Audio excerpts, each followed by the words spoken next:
Did you know that 95% of cybersecurity breaches are caused by human error? Whether it's weak passwords, outdated antivirus software, or downloading software from untrusted sources, small mistakes can lead to massive consequences. But what if you could protect yourself and your business from these threats? In this video, we'll break down the essential concepts of information system security, from firewalls and VPNs to multi-factor authentication and the principle of least privilege. By the end, you'll have the tools to build a rock-solid defense against cyber threats. Ready to take control of your security? Let's dive in.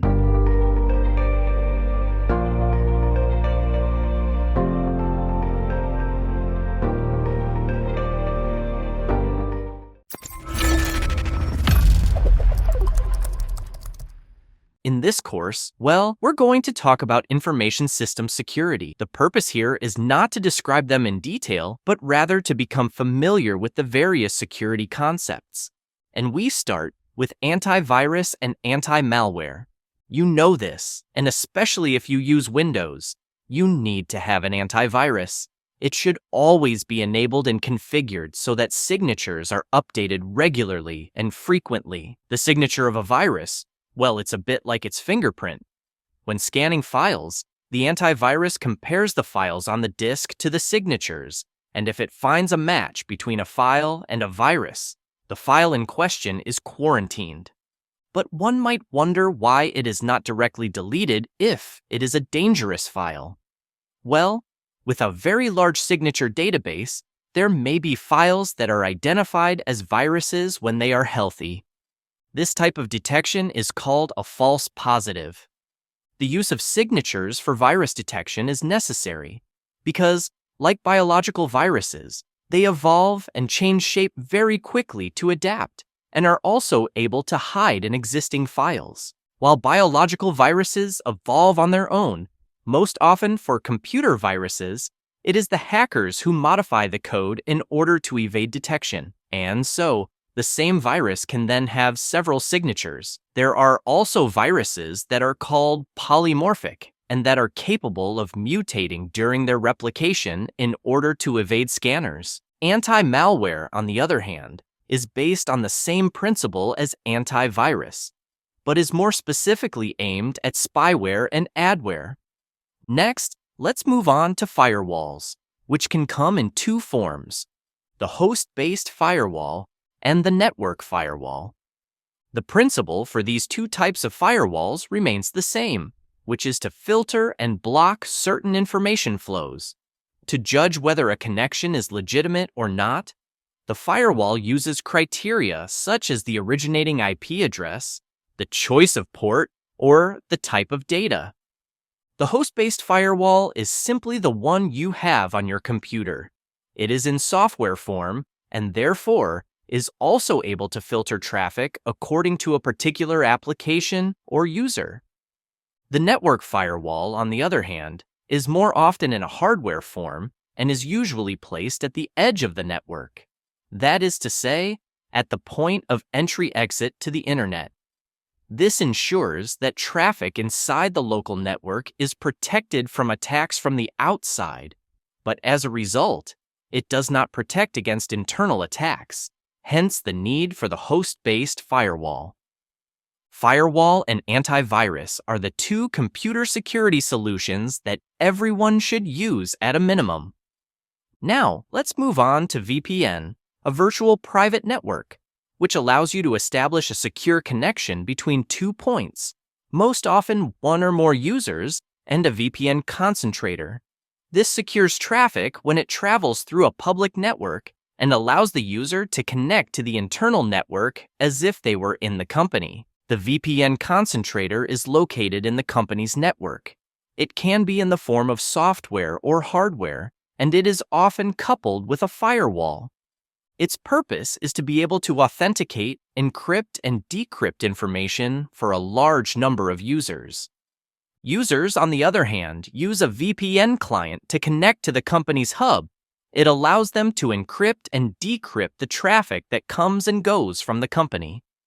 The encrypted information that passes between the user and the concentrator then passes through what is called a VPN tunnel. multi-factor authentication, and strong passwords. To secure an account, it is generally advisable to use a strong password. Indeed, hackers have understood that certain passwords are used very often, so they use lists of passwords to try to compromise access. We should therefore avoid using 1234, password, and other QWERTY. In France, the CNIL, the National Commission for Information Technology and Civil Liberties of France, advises using a password of at least 12 characters, including at least one number, one capital letter, and one special character. To remember the password more easily, she advises the use of a passphrase rather than a password. Indeed, another technique that hackers use to find passwords is called brute force, which consists of testing all the combinations of characters until they find the result. It is therefore considered today that a password of less than 8 characters with only lowercase letters and numbers can be forced instantly. And for more security, you can use a multi-factor method that requires several elements to be able to identify yourself. In general, 2 elements are used among the following categories. Something you know, like a username and password, for example. Something you own, like an RFID badge. What you are, for biometric identifications, a fingerprint, for example. And where you are, using GPS positioning. Now let's move on to the principle of least privilege, a very important concept in computer science. This principle is about giving users only the permissions and privileges they need to do their jobs. This means that all accounts must be configured to have the minimum possible permissions. Indeed, we don't give administrator privileges to all users, for example. This principle is sometimes seen by users as restrictive, but it is actually a very effective cybersecurity measure when it is well managed. It allows you to limit the spread of viruses and malware, reduce the attack surface, limit privilege accrual to limit internal attacks, i.e., from the employees themselves. An important thing to consider is that this measure also protects employees from a legal point of view. Indeed, if an attacker compromises a user account that has privileges that it should not have, it can use them to exfiltrate information or gain access to accounts with even more privileges. And this is called privilege escalation.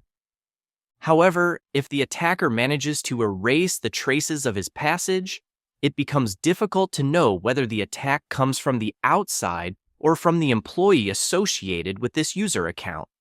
And in the event that there is a legal follow-up to the attack, it can put the user in a complicated situation. File rights and permissions. These privileges also include the rights and permissions granted to read and write files, a subject that we will discuss in this section.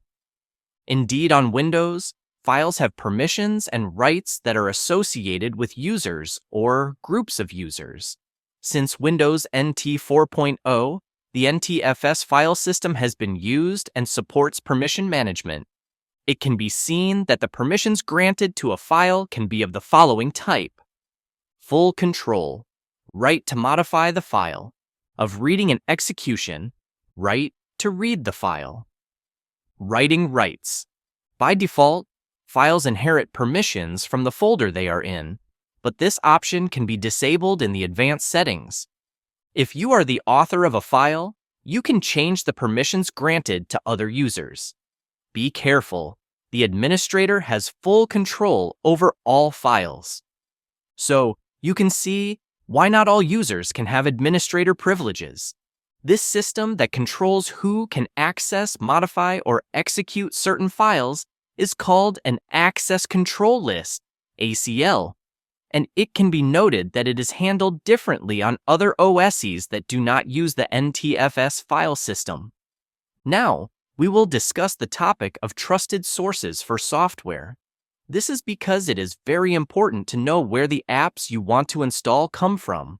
For example, an attacker could hide malware, such as a Trojan in legitimate software. You install the application and everything works normally, but at the same time, you give it access to your system without realizing the attack. It is therefore necessary to avoid installing programs that come from links from emails, pop-ups on web pages, third-party or unofficial sites. This applies to programs, but also to drivers and firmware. And so, if you need to install software, it is good practice to download the apps from the official websites or from their official physical format, such as a CD, for example, or to use reputable marketplaces. And finally, to verify the digital signature of an application.